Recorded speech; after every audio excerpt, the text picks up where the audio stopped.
നമ്മളെ നിയന്ത്രിക്കണം ആദ്യം. അല്ലാഹു നമുക്കതിന് തൗഫീഖ് നൽകട്ടെ.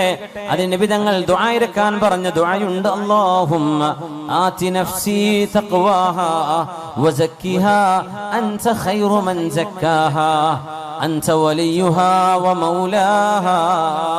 ഹബീബായ തങ്ങൾ പഠിപ്പിച്ച ദുആയാണിത്.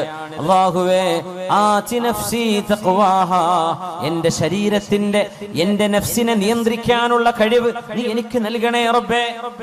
ഒരു മനുഷ്യൻ അവനവനെ കൺട്രോൾ ചെയ്യാൻ പറ്റാത്തൊരവസ്ഥ, അത് വലിയ അപകടമാണ്. നമുക്ക് നമ്മുടെ ഇമോഷൻസ്, നമ്മുടെ വികാരങ്ങള്, നമ്മുടെ വിചാരങ്ങള്, നമ്മുടെ തോന്നലുകള്, നമ്മുടെ വികാര വിക്ഷോഭങ്ങള് ഇത് നിയന്ത്രിക്കാൻ കഴിയാതെ വരുന്നത് വലിയൊരു ദുരന്തമാണ്. അല്ലാഹുവിനോട് ചോദിച്ച് പ്രാർത്ഥിച്ച് പഠിക്കണം. ഈ ദുആ നമ്മൾ ശരിക്ക് പഠിച്ചു വെക്കണം.